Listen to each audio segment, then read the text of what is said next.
Ramogi en gino marwa ni utino mari dhi kodi makare orokni machiegni yudo weche manyien na mago imore kokalo e Ramogi TV. En odhiambo tarik 18 dwe no mar ariyo, 2024 na odiechieng' bende romo mokelo kanyakla jood bura ma Kenya Kwanza kaachiel gi jotend migepe ma pacho kae ochakore ayanga Naivasha kotelne kanyo jatend piny Kenya William Ruto. Wami kuku mar wachno kako bedo. Baka ewi dwaro mar mondo gai mar Azimio la Umoja Wan Kenya Raila Odinga odhi obed jakom kata jatelo mar duol mar riwruok pinje Afrika AU Commission bende ng'iyo tayo kaka tayo chenro mag AU gin weche ma pod ji go mbaka ka josiasa loso to gin mamoko bende pore wach. Ka bende warango ni gwenge wanyakora mgajwang kama ntiere tho mar rawera moro abeno timore yo moro magalagala wanyisi kaka bende nobedo. Sama mago timore nyakoro mogi to bro teri kendo nyaka gwenge mag Kirinyaga kama kuonde mag matha inyato mago mag Kongo koro lor bang gavana mar county no golo chik ma bang Kongo moro magalagala kelo to mar ji maroma 17. Ka bende wang'eyo ni mago mag tuke otieno makawuono chenro ni maro imore nyakoro mgajwang to mokwongo magi thuond weche. Okonya manyo ratich nyathina no jowadwa. Ayudi ratich nyathina no. Nyathina no ne nyathi manya paro ni nyalo konya. Ti nyithinda masethagra go kae. Iwich to kendo nyowie bith kabisa. En nyowuok nyathi mariek. Familia mora lego usonga yogora tero banka japuonjre ma jaklas 9 nyonegi bang yore romo mar budho eliel. Unajua kuna watu walizoea pombe. Sasa ukikosa pombe njugu hakuna zaidi. Huku ni njua kali. Unapata mwanaume anavaimbuleti kwa barabara hivi anakosa nini? Mpaka mwelego ya kwenda. Kuonde math mag Kongo Kirinyaga olor kalore gi chik ma sirkal nyogolo ka jometho ywak ni ok owinjore lornegi apoya. To mano konyiso ni opposition koro onge ji. Opposition tie ji mabe pod nyalo keto government tesre. Wadwaro ji machalo kaka ntie joma chalo ka leadership mare kowuok. Mano nyiso ni embo yie wene jomoko mondo be okaw telo. Duond bura mar ANC wacho ni en ting josiasa mamoko keto sirkal tesre bang Raila Odinga laro ni odhi laro kom ma jakom AU Commission.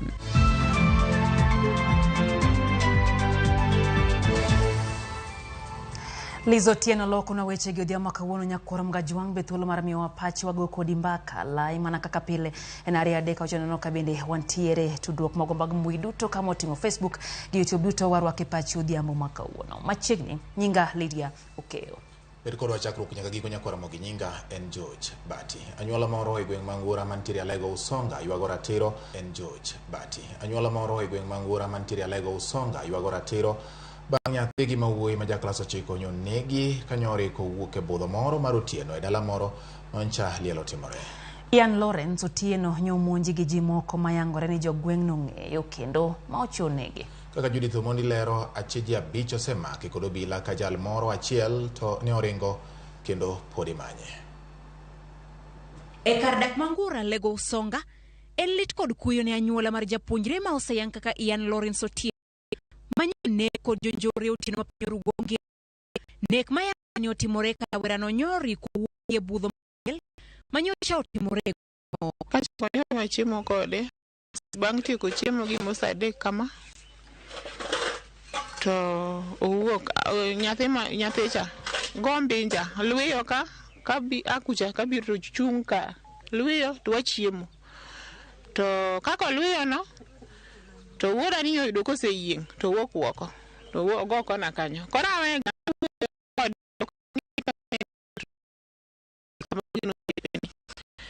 to kamega dhi tieko chiemo koro biro tieno gima dhi sa 7 otieno apoyo jo kapiko moro ko agrudi ka tapiko no riema to ka gikata piko chung kara ne gidonjo ka to ka gichopo ka to ni minian wogwoko Ian onego malo ka. Masira ni nyocha ojuko Ian e yo ka gidhi dala bang' tieko budho eliel en kod owadgi mabathe kar sa 7 otieno gino mane ochuno wadgi no mondo mi oringi. Seche mana waduogo to wabiro to aneno ji ariyo ka gin kotieni butu iduka kanyo to gisudo chien ka ginenowa tangiso Ian wadwa ineno makanik to ni gidwa timo ni koro gidwa gowa moko wo gibathwa ni moko wo mbelewa tane mokwongo pada go panga tawinjo ka Ian chabogo Koran kaka na gisasa go panga tadu agad kaina ngato dwako wiya tagad gudwetan e duogo mar konyo Ian bang'e ngima nene oselal. Ian wodi aboro wadgu Edwin emongoga ka konywa uru ka kae tema Kelvin katinge bade Ian chungi wuoye Ian emonwanga ka Ian otho Kamin wuoyi matin Ian to yuago ratiro ne wuode. Anyalo kwayo mana no okonya manyo ratich nyathina no jowadwa ayudi ratich nyathina no ne nyathi manya paro ni nyalo konya dier nyithinda masethagra go ka kata kunena ti nyithinda masethagra go kae iwich to kendo nyowie bith kabisa en nyowuok nyathi mariek ahinya. Gwenge ma Lego Usonga osebedo kod midhiero mag arita kuom kinde koro kendo jodak koni gisewito geno kuom jotelo maggi ma ok kawo okang' e duoko geno mar kwe. Gweng'wa ka to kosebet maber yawa chief bet an go kama chiegni gima ma kotimre to ng'eya ko pok anene ken gine ma gikano joma richo e gweng'. Wakwayo sirkal kokalo nyaka chief gijiwi arita kwe gweng' ni rach waonge kwe koro wakwayo vigilante koteg to wanyalo bet maber. Ji abich ma itudo kod nek makama osemaki kendo ichano chwale nyim doho wuok tich ka jal moro achiel to ne oringo kendo pod imanyo kod obila. Judith Omondi, Ramogi TV. Ramogi ogino ni ratiro biro yudore ka bende medo jiw apisa mag arita mondo med keto arita makare ne oganda to bende oganda bende bed motang' kik gi timbe moko manyalo miyo koro samoro sani ng'ato ni e jela samaro bende oringo gimano nyalo timo mondo konye koro onge. Ogino ni weche arita biro bedo makare. Osura ne nyime nyakwa Ramogi apisa mag obila kanyakla kod mag kaunti ma Kirinyaga oloro kuonde math mag kuong' e kaunti no bang' gavana ma kono Anne Waiguru golo chik mondo lorgi kendo owegi yor kwayo mar yudo lesen manyien. Chik no abiro bang' ji 17 wito ngimagi kaluwore kod math kong'o ma ok opuodhi onyuolo paro mopogore ka moko kuom jopiny koni johala dhi yudo lal to jopiny mamoko bende dhi wito tijegi. Seche manok bang' gavana mar kaunti ma Kirinyaga Anne Waiguru golo chik mondo lor kuonde math duto e kaunti no bang' math moro magalagala kelo tho mar ji 17. Baa zote zile ambazo ziko Kirinyaga County zimefungwa kutoka leo. Rameny marwa yudo kolor kuonde math e kaunti ma Kirinyaga kata kamano johala kod moko kuom jopiny nywak ni owinjo migi thuolo mar ikruok kapok chik no kotich. Mara ya mwisho kuona tukio kama hili labda wakati wa COVID kama hujajipanga, lakini bado haikuwa haraka hivi sababu kwa mfano leo tumepata hiyo notice in 2 hours. Ilikuwa ni jioni, sasa na imagine wengine wako wamejipanga, wengine hata hawakusikia lakini wameshtukia. Biashara za upande ya pombe na pia wenye wanafanya zingine zenye zinaizunguka hawamo kazi. Tukubalishwa hizi pombe zimekubalishwa, watu wa enjoy life, bora tu wajue kuna pombe ile baya na alamu. So gaba Vice President akubalisha hii pombe yenye imekubalishwa na serikali. Joriembo mag boda hinya matie seche mag otieno e kaunti ma Kirinyaga kone sani koro tich odok negi piny kendo ne chik no miyo moko kuom ji marich kong'o goyo ngoga kendo ayulo ok nyal kawo kapok gibilo pi wang' jowi. Sani luchore nyaka e kaunti ma Libamba ka moko bende tetni magima ginyalo timo onge. Inatu affect kiasi watu wa mbondambonda. Ndio sasa sisi tunategemea kubeba usiku watu wakiwa mirefu. Sasa hatupati watu usiku. Sasa tunaenda bila kitu nyumbani. Lakini watu still wanaenda kukunywa na huku pande za Embu. Unajua wanaume lazima wapate gari waende huko wakakunywe. Wanaenda huko Embu ama Murang'a. Unajua kuna watu walizoea pombe. Sasa pombe njuu hakuna za huku ni njua kali. Mwanaume ana vibrate kwa barabara hivi anakosa ni mpaka mwelekeo ya kwenda. Kumekuwa na ukosefu wa kasi sana. Afadhali wapatiwe ile barua inastahili, pombe ile inastahili kuuzwa. Ndio tuendelee na kasi sambambu. Kuna watu wameajiriwa na hizo vilambu. Jatend kweth mathoth od bura mar kaunti ma Kirinyaga Muriithi Kibinga okoni giloso chike madhi thiro hand kong'o ma ok opuodhi e counties mayudore masawa mar Kenya ka ojiwo johala mondo kik dhi e doho. Naweza urge our business community kupitia directive jana ya governor, club zote sifungwe, bar zote sifungwe na apply a fresh inspections. Kenya naweza wauliza apply kutoka kesho, tufanye inspections, waanzie biashara zao instead ya kwenda kotini kusumbua kuanza mvutano katikati ya government na business people at the expense of our people.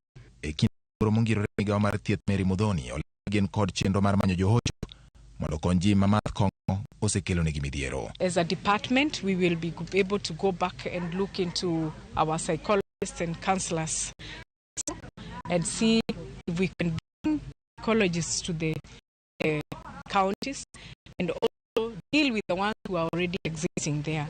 Kakoro paro mopogore medo wuok kaluwore kod chik mar loro kuonde math kongo e kaunti ma Kirinyaga. Jopiny ojiwo mondo kony sirikal kedo kod math kongo ma oserocho ngima oganda kendo kelo tho kokalo e luwo chike ma oketi.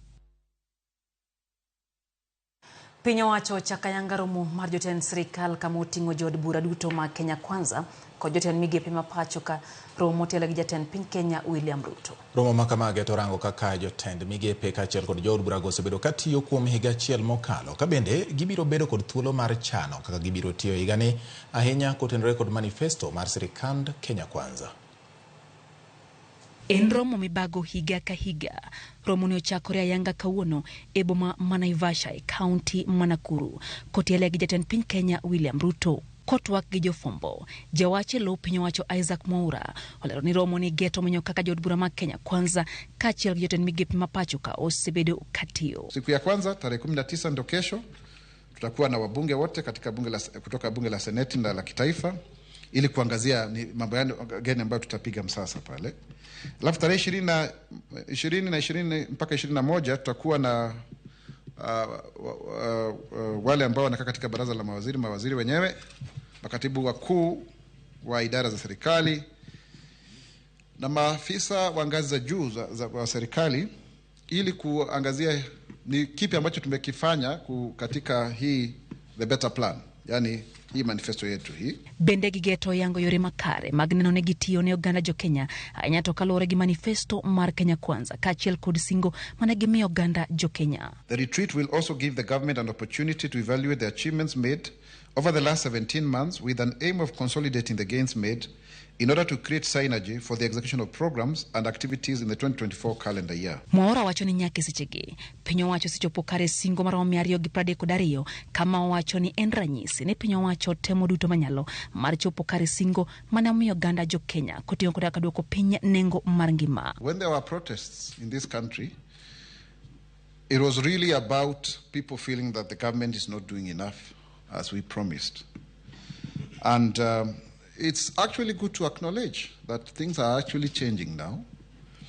Because, ladies and gentlemen, you are all aware that now the dollar is in the 140s, you know, from a high of in the 160s. That's a reduction of about 20 shillings or so. And it can only come down. And that, I think, for me, is very, very important as a government spokesperson. The fuel has also reduced. There's a marginal decrease in the cost of electricity by 3.44 shillings per unit. Bende piny owacho singo siro jatend azimio la umoja wan Kenya Alliance la Ramogi Odinga e dwaro mare mar bedo jakom duol matao chenro mag riwruok mar pinje Africa the AU. When you advance, you want to go and lead in matters of foreign policy, it benefits the country. But also to ensure that in the spirit of Pan-Africanism, Africa is able to advance its interests within the community and committee of nations. Osudo nyako Ramogi. Sanamu marehemko mar manen jatend piny Tanzania Mwalimu Julius Kambarage Nyerere osidha yanga e log tich mar riwruok pinje Afrika AU e boma ma Addis Ababa e piny Ethiopia. Sanamu no osidhi e kinde ma jotend pinje ne dhi nyime gi romo mar 37 mar riwruog Afrika. Moko kuom jotelo manoyworo e romono gin kanyakla kod jatend Kenya Dr. William Ruto kod jatend piny Tanzania Samia Suluhu e kind jotelo mamoko.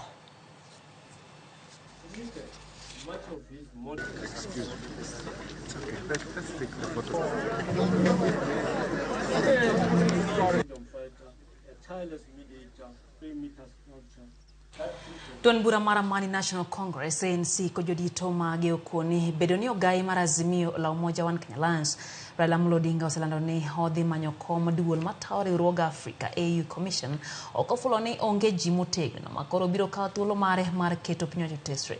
Kweth mar Azimio bende okoni pod gitegno mar keto sirikal e wi koke. Jafwambo mar Walter Nyambaga ntiere kod mathoth. E twak mare gi jofwambo e boma ma Nairobi, tend duond bura mar Amani National Congress ANC okoni en thuolo mar duond buche ma pacho kata josiasa mamoko keto sirikal tesre e thuolo ni mogai mar Azimio la Umoja One Kenya Raila Odinga osethinyore oko mar dhi laro lemo mar jakom duol mar AU Commission ma en kuko mar tend riwruok mar pinje mag Afrika. Wa support jakom nikech en obro telo nwa e wach mag manyo biashara, e weche mag environment, koro obro konyo president e tich. To mano konyiso ni opposition koro onge ji.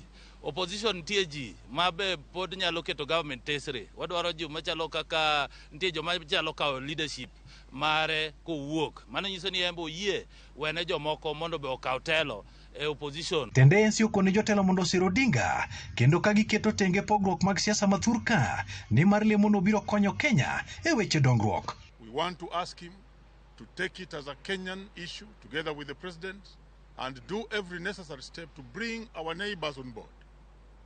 Tanzania, Uganda, Burundi, Rwanda, Somalia, so that when we are moving to the table of Africa, we shall be moving as not only a region, but a bloc that is willing to negotiate with all other African states. Present a good candidate in the name of Raila. And as a party, we are supporting him totally. We know his capability. We know as a statesman, a leader in Africa, the way he led the docket was given last time of infrastructure. We know given this opportunity, he is going to lead Africa to the next level. Bura mar DAPK motelne kod Eugene Wamalwa to mako chung'ni Azimio pod otegno e kata doko ni Raila koro menyo lemono mar AU Commission. Hiyo ni hatua kubwa ambayo ako anapiga, na sisi kama wana Azimio juzi tumetoa statement yetu kirasmi kumuunga mkono. Nimefurahi sana kuona wenzetu wa Kenya Kwanza pia wameunga baba mkono. Iwacho ni kakoro wuoko dhi AU ni to koro gifuongore nade kora penji ni ka Yesu mano dhi e polo to podwa go chongwa kanisa Raila to rawo mana machiegni African country ka to dhi loso to wan mana kode piny ka pok odhi e polo ng'ato nyisa ni chamo thoko so imara. Francis Atuli ma en jagoro maduong' mar riwruok mar kedo ne jotich pachoka kotu bende okoni jotend pinje e kod jotelo magin osiepe mag Raila bende obedo ng'ala manyime e miye sir moromo. Tutasema tu ni asante, Mungu amlinde, na yeye pia Raila anajulikana, sio kwamba anasaidiwa hajulikani. All presidents ambao katika Africa opposition walitoka kwa opposition, they are his friends. President Ado of Ghana, mtoto wa Tishiketi hapa, wote utasema nini? Hata mama hapa Tanzania rafiki yake kwa ajili ya Magufuli. Jatend Safina Party Jimmy Wanjigi e kin jotelo mamoko bendo jiwo duondgi kendo lando ni gisiro dwaro mar Raila dhi mako lemo no kaluwore kod lony ma en gode jiwo dongruok kod kwe mar Afrika. Walter Nyambaga, Ramogi TV.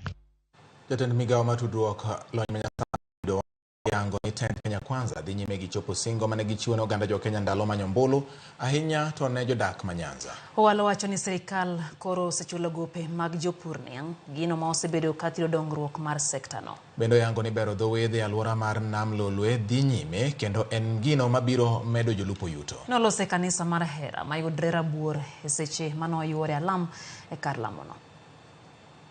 He has sorted out the issues of arrears of sugarcane farmers. All sugarcane farmers have now been paid. In Chemelil, in Soni, in Zoya, and even Moroni. Any outstanding monies will be sorted out shortly. Apart from that, we have got a tangible development program for this region in the area of fishing. We are going to have fish landing sites around the lake, starting with Usenge, Wichilum, Luanda Kotieno, Asembo Bay, here in Kisumu, Kindu Bay, Homa Bay, all the way down to Meho in Migori. There is one road which will change the entire economy of Nyanza. It's called the Lake Victoria Ring Road. It starts from Busia and goes all the way down to the Kenya-Tanzania border. That road has been designed, Ministry of Transport has approved it, Treasury is now enabling funding with the World Bank.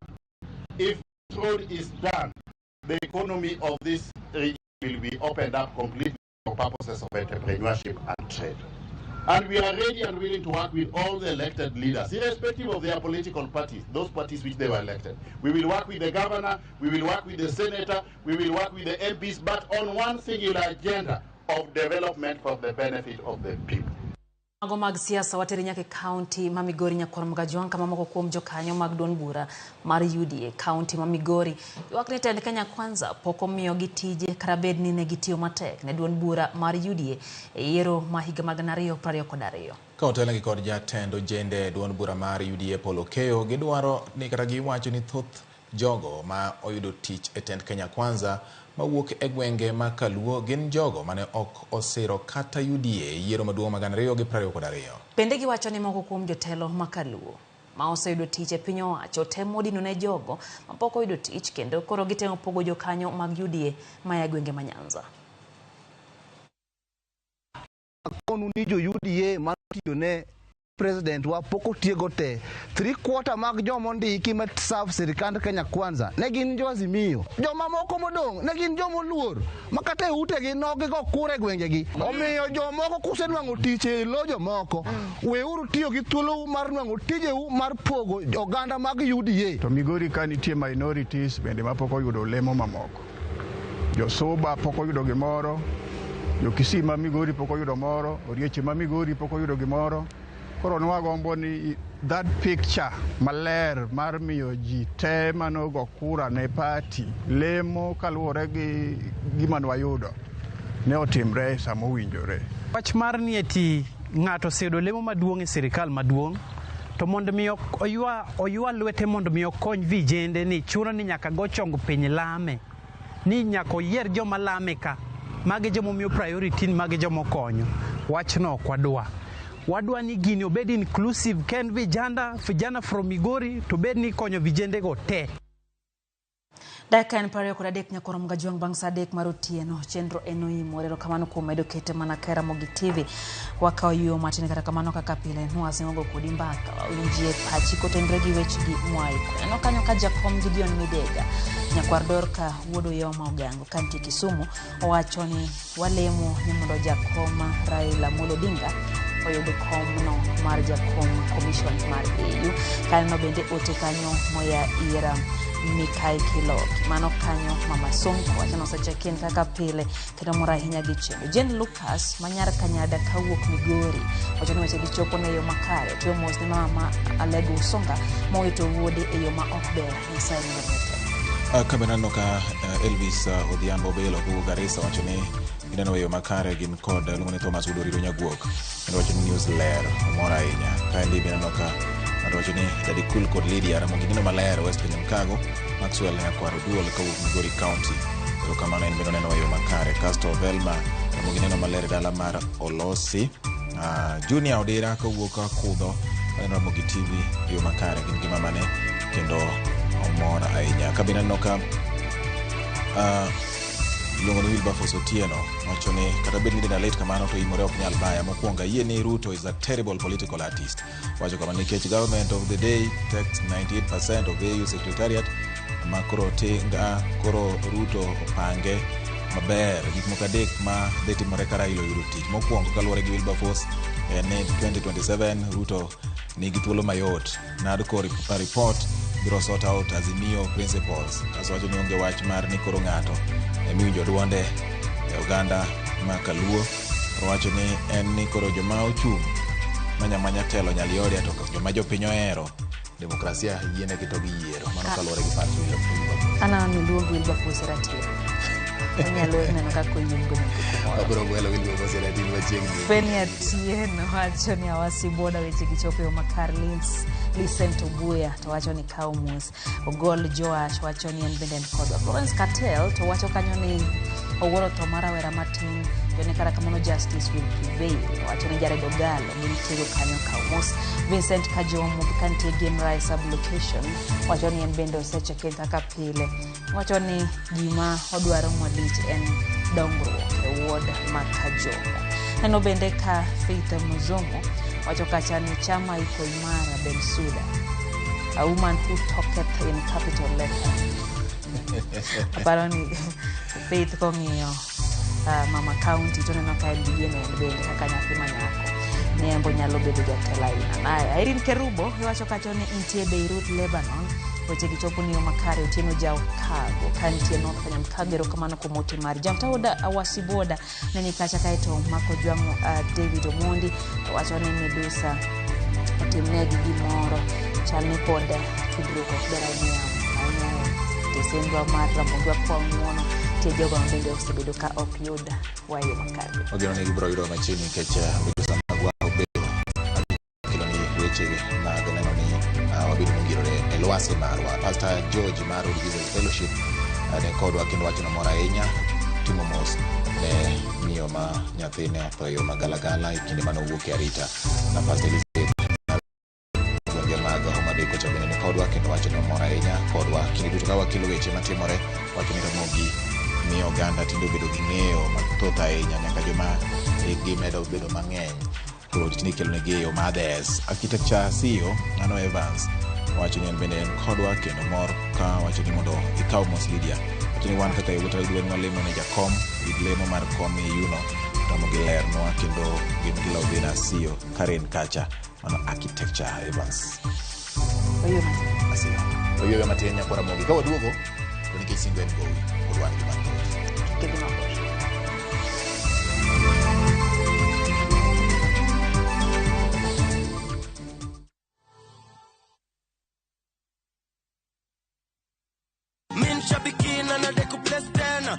Jina naitwa Charles Swanya Marieli, kaachi hapa Nairobi. Wakati nilijaribu ndio nikapata hongera, wewe ni msindi wetu wa 13 out of 15. Nilikuwa na my daughter akaniambia, "Daddy, ni ukweli hao. Wale naonanga kwa TV na mimi nimekuwa mmoja katika mzindi." Hii pesa itanipost kwa toi school fees. Kila mtu yuko na bahati yake. Akijaribu atatoka bure. Wajaribu sabiki ni ya ukweli. Bonuses nazo ni no. Kuanzia 12, 13 and 14 correct predictions. Unacheza na 99 bob tu. Chukua simu yako. Ingia www.shabiki.com. Fungua jackpots. Click on super jackpots. Chambua game zako safi. Review bit slip yako. Ukiona iko sawa, place bet. Alafu sasa unategea games zichezwe. Shabiki super jackpot. Mi time yako. Mina dai wote twende hivi. Not for persons under the age of 18. Shabiki.com is authorized and regulated by BCLB license number 587.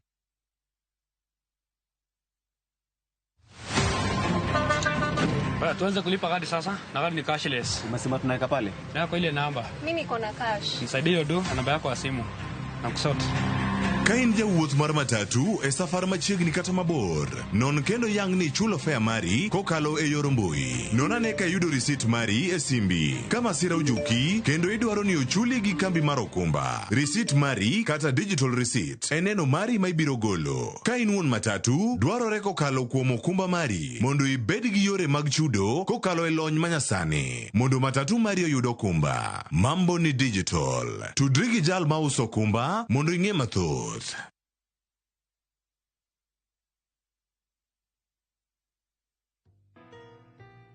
Babe, sijui nianzie wapi. But ukweli ni kuwa na kupenda tena sana.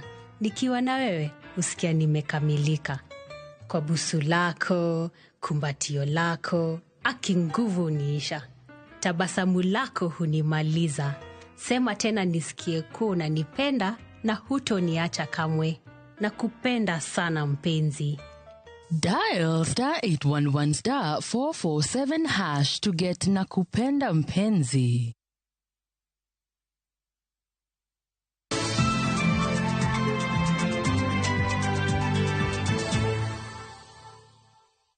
Machiegni kendo nyakoro mkajwanga chenro en OIMORE hero kamano kumedo kete mana ka Ramogi TV wadhi mbele gi weche manyien. Kaka nwasingo nyakoro Ramogi obila omi chik mondo mi otima pedha ne jogo ma oketo e tok chik teini mamil eyo makende kod king'ora e gechegi.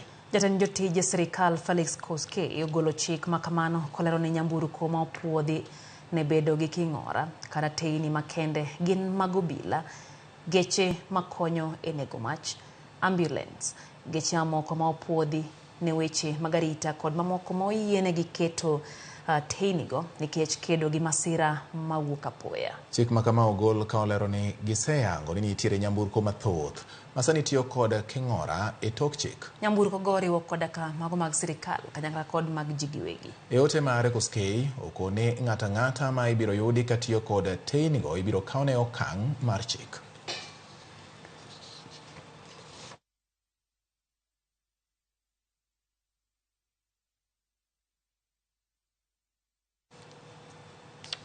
Kawasudo nyakora Ramogi, moko kuom jotelo mawuok e kaunti ma Narok oseyo sirikal e wi chulo omenda mag somo kokalo e mbui mar eCitizen ka giwacho ni chenrono ne ok okawe e pacho oganda. Kanolose skund sekondar ma Masai Girls e kar chung' od bura ma Narok North e chenro mar Harambee. Jaod bura ma kaunti ma Narok Rebecca Tonkei wacho ni nyaka non chenrono kapok okete e tim.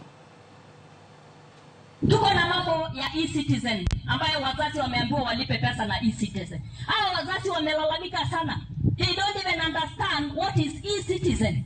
Na hizi vitu ambazo zinafanywa bila kupitia the right channel. Na mimi niko katika kamati ya elimu. Hii mambo tutaangalia vizuri, tutafika msasa na pengine wataangalia na watuambie ilikuwa ni kwa sababu gani walilete mambo ya eCitizen. Hawa watu hawaelewi hiyo maneno na ndio unaona kuna pingamizi kubwa. Ekotero marariyo mar joket mwandu e kaunti ma Homa Bay ochopo ng'iende seche ma gavana ma kaunti no Gladys Wanga okwayo johala mondo omi oikre kaluwore gi kwan mar welo mathoth mabiro timo limbe e kaunti ma Homa Bay. Romono mabiro kawo ndalo adek ibiro bagi e mbalariany ma Tombo e boma ma Homa Bay kendo dhi ywayo wang' joket mwandu mopogore opogore mawuok e pacho ka kod pinje maoko. Bende en thuolo ma sirikand kaunti ma Homa Bay biro tiyogo mar nyiso teko mantiere e kaunti no mar keto mwandu e sectors mopogore opogore kama oting'o sekta mar pur, pith, lupo e kind sectors mamoko. We are very, very pleased to announce to all investors and our guests that our level of preparedness is good. We are duly prepared. We have completed a lot of the preparations that we were supposed to make. So we are really ready for our guests. And what I'd like to say is that we have a team here that is constituted of the national government, the university, fraternity, the county government, and several of our partners with whom we are working together to make sure that this day is a success. I want to ask our people of Homa Bay, whom we are also talking to continuously, to prepare to receive a large number of dignitaries and guests who will be attending this conference. They should be ready to also provide hospitality and other services that will be required by our guests. Piny owacho otenore kod riwruoge mag oganda mar jiwo yore mag mbui manyasani kaachiel kod keyo thuolo mag yore mag mbui ne joma ok nyalo yudogi e yo mayot. E romo mar ndalo adek manobagi Siaya mar lalruok e weche mag mulo dongruok e yo manyasani, jolony omedo jiwo duondgi e wi keto mbui obed ne jopiny mayot yudo. E romono ma bende ne timore gwenge mag Kala, apisas mag sirikal kod riwruoge ji giwegi oyango ni tudruok mar teko mbui mar Wi-Fi medo yudo huma kendo jopiny medo yude e kor gwenge. CH1 are locating now to academy and becomes the center for all the community networks. There's no traditional medicine in the gurus who are there. We are out to support anyone who's ready to support this cause of government. Together with that, the 100,000 kilometers of fiber that's been rolled out across the country is really to support some of these efforts, because you realize the community networks that we're talking about today go deep to the grassroots and meet with the people. And we realize that as government working with them, they become our ally in getting the public to benefit from this. So out of the 100,000, 52,000 is for government to roll out. And even as you're rolling out the 52,000, government can only get up to certain points. But it might be a challenge for government to get to every home, to every center, to every, and that is why what the community networks are doing really helps us cascade that journey to make these 100,000 kilometers of fiber useful and add value. So we have the community engagement, which is a key component with the community networks that we are celebrating today. Because when you engage the community, while you are mobilizing and sensitizing them, they are able to know that the hotspot that is placed at the market can actually benefit them. Daka pradeko da uchiel nyakor mgajuang thula bende wachako kao yo marario e chendo maro OIMORE. Kata kamano wamedo kao pach. Charles Omima Jr. wachoni siasa ma Kenya kae bemore. Wachoni jopinye mong'eyo rach mar ng'aro jotelo to kare chal kagima winjore malo kacha kendo sirore lwede weche moko. Wachoni entiere Migori. Convince Opondo wacho kanyo ni wach mar ni baba dhi laro kom moro e yuno en gima more sana kendo siro lwedo. Otis nyakware nyawadi bende wacho ni en sido mwalo weche gichopo ne makare gin kanyo gi Lydia Tieno Nyasembo kajina yugi mar got kombuto doyo wota kachiel kod jopeng te mag jonyabomo main stage sindo wacho no kaumos neno chieng makowiti bende wacho ni entie koda gati wacho kanyo ni kaumos kaito wuod fujo wacho kanyo ni entiere Uma Village gin kanyo go Pondo ugo gi jaode Irene gimora hinya gi weche gi Manyien. Kama neno ka Omondi ma udo lela wacho ni oneno yo makare gin gima mane Helen kendo wacho Ramogi winjore kendo nenore maler. Kasto Evangelist Dan Wuodo Omuya kowuok Mombasa wacho ni analemo ne baba Raila Odinga mondo mi oyud tich mar yuno mane lemba sai mondo mi okonye kendo konyo Afrika. Pastor Komborwa wacho ni siasa okao kore Kenya ka onge ni adhi konyo jakom malo koro en na idhi koro openjo ni koro jo siasa biro dhi konyo Raila Addis Ababa mano penjo mare an ba onge gi dwoko no Pastor Komborwa so kemaro siri nyate ko ne makare kendo weche manyien chopo ne maber omora nyaka ka wakelo weche manyien chenja ko sing sani bari jako sege singo mag jatend migawa mar weche mag tudruok bende githoth koro gichal mag jatelo maduong' ma pokos chop mang'eny kuomgi tim ne jo Kenya tud ne jo Kenya yore mag lony manyasani to ne nigi tiyo kinde duto chakge chakati wegi kapok gitiyo.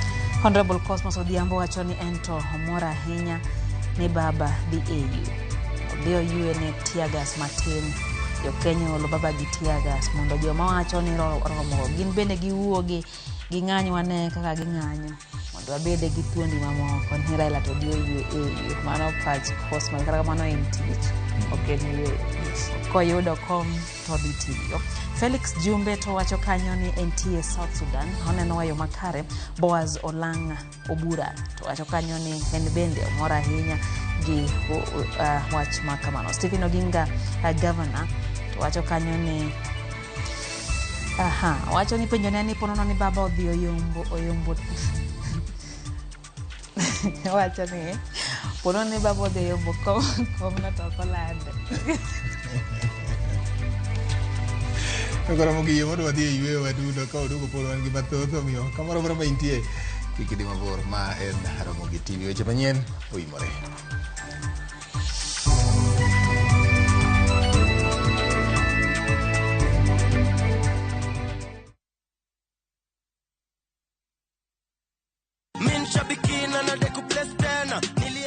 Majina yangu ni Jacob Simwa, fundi wa nguo hapa Kithurai Progressive.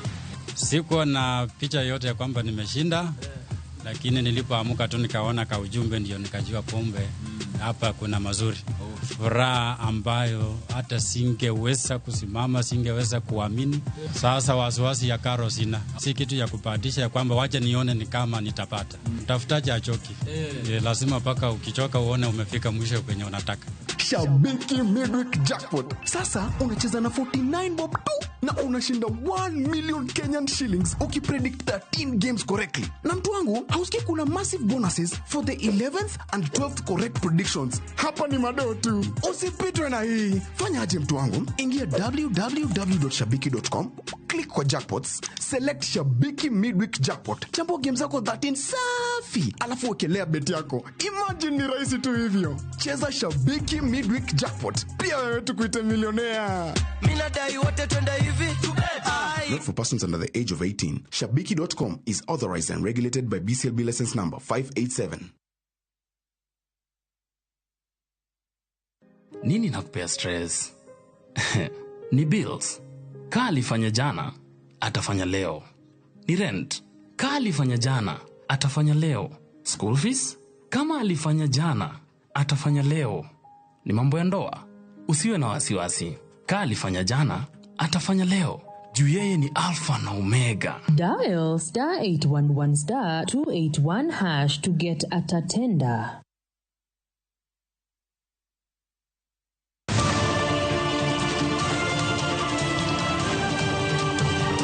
Piny koru torugi mage. Weche manyien. To chuny mbaka en nyiero, ywak kod muodo lak. Matwak kod duond jopiny. Nyakora Ramogi machiegni neno weche manyien. Ma en rupiny kod mbaka oromo. Ramogi TV.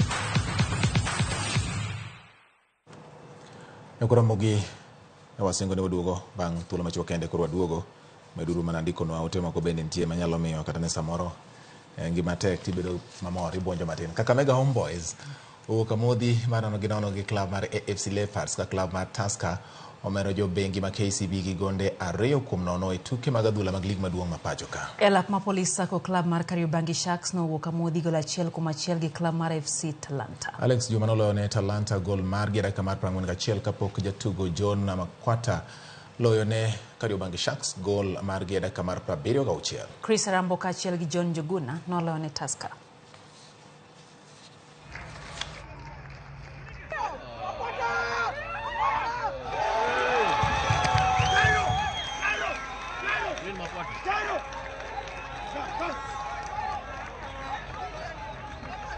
Game ya leo nafikiri vile nilikuwa nimeplan game ya leo sio vile tumecheza. Nafikiri nilikuwa na deserve kuwin because nafikiri make some mistakes zimetu affect, tumepiga draw of which pia nimepoteza chances, but there is nothing I can do. It shall happen. Nita plan game next. I think this point will add up to something. I've come to realize that there's some bit of I will say pressure whenever the team is down there. So every action counts. Every action counts. And today's positive actions again from Mark or John Makwata, I mean, getting as a goal and at least getting as a point.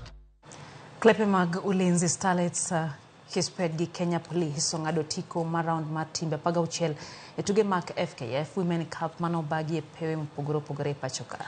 Klab mar Kisped noloyo tim mar Makolandas gonde 5-4 kokalo picha choma bang' tugo no rumo amodhi gonde 2-2 e alap mar Ruaraka Grounds.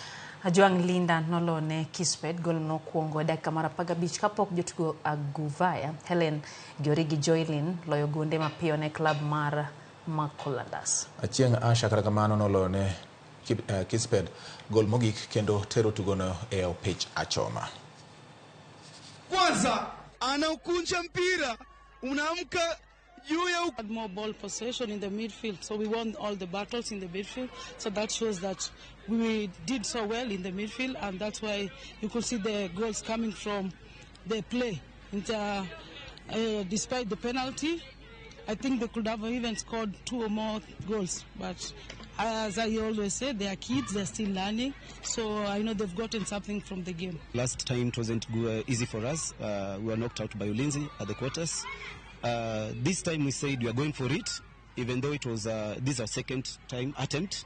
And I believe also always in second chances. With the preparation we've made, both physically, tactical aspect in football, we know that our players can reach finals and even take this cup. Emos Butit notal ne jotugo e team ne Kamau Tingo Jackson Kiprono, Wesley Kiprono gi Michael Tich e kaloch ma tielo marario ma KCB Golf Tour. Mano bagi alap ma Par 71 Eldoret Golf Club. Tim Maramos Butit noyudo points 116 kendo yombo tim manoting'o jotugo Kipchirchir Kiprono, Nelson Ogut, Patrick Kiprono gi Geoffrey Kitiwa mane duto yudo points 116. Timbe ariyo manotieko e thuolo mokwongo ariyo e tuke manoyo jotugo maromo 200 nong'ado tiko mar finals ibiro bagi tarik 6 dwe mar 12. Tielo mar adek mag tukegi ibiro bagi dwe mar 4 tarik 13 e alap ma Kakamega Golf Club.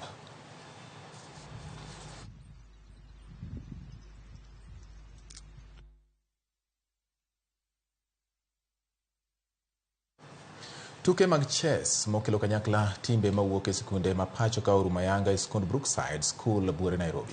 E kidieny ma jotugo ma hikgi ni piny mar 14, Cyprian Babu matugo ne skul mar Crawford International School nobedo jaloch gi points 100 kuom 100 e tuke 6 kendo riwo points gi jaloch ma higa mar 2022 e kidieny ma jotugo ma hikgi ni piny mar 8, Winnie Kaburo masomo Brookside Preparatory School. E kidieny mar jotugo ma hikgi ni piny 18, Paul Orlando Junior masomo Moi Educational Center nobedo jaloch kata odoko ni ne giriwo points gi Hesham Zemam masomo Kitengela International School.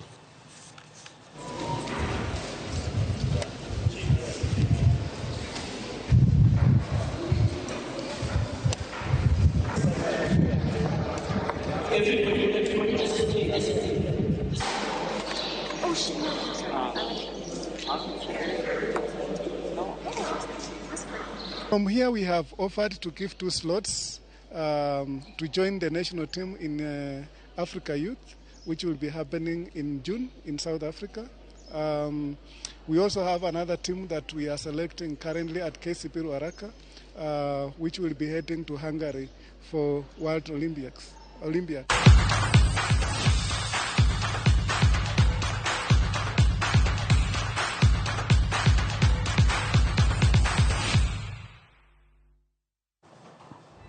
Gikanye mwatieke chenro mar OIMORE nyakoro mgajuang kata kamano neno ka Oginga nyisa na tiek somo otene en gi penjo.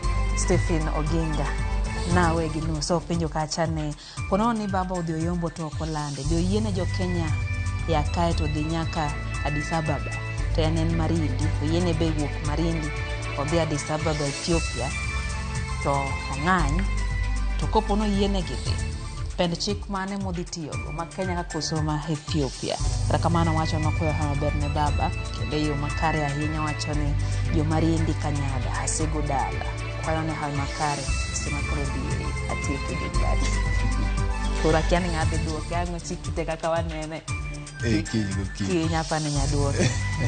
Aya koro mgajo eno bende ote kanyo moya ira Archbishop Olale wacho kanyo ne ng'at manyalo rwako wach mar jakomno podonge nikech litnegi ni odhi wuok e Kenya ka odhi EU nano ka gima koro weche mag siasa odhi bedo go mabor to kapar kamane wach ochieng' makomino to wacho ni weche kichope yo makare wacho no oketo mahino lakini wuok maraila to wuoro wacho ni chal ka gima weche mag siasa mapacho ka ok dhi maber Bati kaito tieno jao kago kantino kanyamkago wacho ni kola Collins Osuri nyakwara denyo ane ni kacho in bende wacho ni ne log teach maradweny Kenya Lake Conference headquarters mantie Gambia Mission wacho ni weche gichope yo makare neno bende Aguero Cecil kantie Kondele Otis Nyawade KE wacho ni en Sindo Mwalo kaita neno bende ote mar Alindi Nyalego wacho ni ikao mos wacho ni gimalit ne en mini yan Nyasaye mondo mi oket chunya kikumo kwe kendo ratiro mondo mi oyudre. Aya ng'ato bendo penjo mara chal kamano nyakwar Brown wacho ni an gi penjo mara kinde ma winjo weche manyien ni entire Ogunja. Penjo na en kom mar Raila manyo no bende nitie opposition ma koponi ogaje to nyalo ok onyal dong' e koyo. Mano penjo ma nyakwar Brown penjo ka nyakwar Mogi makalo ga japeng' achiel ma bom center wacho ni no yo makare kendo mora ahinya ka okelo weche manyien. Ojaji Franklin wuod koga Ramogi ler kendo mora ahinya mano Elija Rangala wacho ni mos ne jo Rangala te amor gi tich maru kendo chenro magu moro kinde ka kinde. Kasto ng'ato wacho ni baba atashinda na wasalimu nyinyi nyote salimia Mary wacho kamano. Peter kantiere nyakacho tino Ramogi neno maler kendo amor kodu kako kelo weche manyien. Wili kantiere Eldoret bende wacho ni Raila no ema winjo mano en kako wacho. Kasto makamu wacho ni osiro wach mar Raila dhi Addis Ababa nyaka AU kono mondo odhi oti ne jo Kenya. Mano kaka wacho joma dhi tiyo ne jo Kenya, odhi tiyo ne jo Afrika mangima, to kata mana nyikwa Ramogi nyalo yudo gima ber olemo mowuok e telo mamalo mar AU. Wacho ni joma chando Raila koro gibiro yie ni kare Raila no er gi pinje mang'eny. Injinia Lazaro Kanyambuko wacho ka en odhi skul ochako ndiko ka George Bati kar kamano na some ka kore kech sa okang'wa lok gite wacho ni odwa kwero joma ochako early celebration ni Raila oweyo local politics chuth gikia gima giwacho ma ok en mokwongo Raila tiyo na international stage. Wacho ni kata last regime ne AU infrastructure special envoy to into pod ne mane ODM kaka jatelo. Koro please joma sani po Raila kaka en statesman nyaka koro kwa jo Kenya ng'uono kuom miriamo ma gisebedo ka gifuomo to kare gin bende ging'e adieri ni ma is an African icon. Wacho ni en Injinia Lazaro Kanyambuko. Neno bende Martinez Nyakwaroro wacho ni entie kod Abraham kantie siaero kamano kuom ote mari. Kennedy Ochieng bende wacho ni Kitengela wacho gichopo yo makare. Wacho kanyo ne parneuru oganda moko ni AU opogore gi AUC yawa ayudo ka ng'ato ywak kaka gini osedhi kaka geno rumo. Neno ka Kennedy Ochieng ne ging'eyo mano nyiso ni AU commission donge George Bati. Yes. Paro ni ma en achiel kuom twak mowinjo bed ni kelo kayo makare juma mabiro ni inyalo moke go kode mbaka ka duol o kode mach. Dr. Mark Matunga no ledi alida matin seche mane wantiere ka ratilo giambo makawuono kama chiwo ler wi wachno kendo notemo lidho ni to AUC ni commission ni en mane ng'oma otimo. Paro ni en twak mapod wabiro medo bedo godo bende ang'e ni kikete kata mana kaka wane ni kiny pod ibara yuda ler mathoth nikech chenro magwa duto te gin mag puonjo oganda kendo fwenyo ne gik ma kata ranyisi gi gik ma obiro manyien onyiso. Bende puoch gi pak nyakwa Ramogi anoka Bruno Tino Liende ma unu wuod Suna East wacho ni neno yo makare kendo mora ahinya gi Ramogi TV kaka miyo oganda bedo kod ng'eyo kendo puonjo jopiny kinde duto kowacho ni an gima duong' manyalo timo en lemo ne jatelo Raila Amolo Odinga gimoro amora ma Nyasaye ochano ni mondo obi ochopne kaluwore kod dwaro mar Nyasaye kendo oganda omed lemo ne nikech oseketne piny Kenya e yore mathoth. Wacho ni ofwane jo Suna East duto te Migori county mangima kamoro amora ma gintie. Mano Bruno Tino Liende mawacho kamano. Neno Maurice Okoth wacho ni en kodwa MC Muhia wa Kandara wacho ni Kandara town is well represented. Job Omondi Ofujo to wacho ni oke gweng' Maumawa gin kanyo gi Kevin Ofujo. Neno Ruth Nyathi Ochieng wacho ni to koro bende nitiere Sava yukocha babo tema wasire apar ni ji nigi penjo mopogore George Bati. Kelly Ojode Joffrey to wacho kanyo ni entiere Kisii. Hezron Okinyi kantie Kabondo Kasipolelo kamano kuom otimari. Jojo Dhiambo wacho ni entiere Yago kata Diego Costa kantiere gwengo mag wacho ni oriembo ndege mar Odibet. Charles Omima to bende wacho kacha ni gimoro ahinya gi okang'wa koro baba dhikao. Cosmas Ogoma Imbo Usigu to wacho kacho ni jok mayuak ing'e ni gino baba osekao kendo gipone hayo maber. Aparo ni Lidia mane gichakruok beda gi giko mare omoro wande nikech bedo kodwa chakruok nyaka giko mana kaka ihero wan onye kora Ramogi wan bende kaka waheri kendo en hera mar Nyasaye hera mar Kristo bedo kodi kinde duto te kendo gi jogi koponi ng'ano mantiere kod anyuola mare kata joode riti gi odi gi anyuola mare kinde duto te kamoro amora bende ni menye yore mathoth mondo yawre kata bende samoro piny tek meda duomo nikech ng'ama oduomo eme yawne mano ndiko mar Biblia to bende duong'a nyaka ng'ama ne ei ot owinj luong mari. Kao kamano wabedo gi jaloko marwa Elizabeth Otieno mano nyara got osebo goya jogo mosiro weche manyien kowuok reporters mago kachiel kod odwa mar choko weche manyien gi otelno kanyo kod Ken Muga jachung weche sai mondo mi mini timo mar kete Ramogi TV nikech wane namba achiel gi weche manyien. Kao kamano oganda luo kamoro amora ma nitie jo Kenya nam mor kod kendo ahero nyinga en George Bati Wahamla bedo gotieno makare ulitima sana Oleno makare nyikora Mgajwang nyinga Lydia Okelo jok baba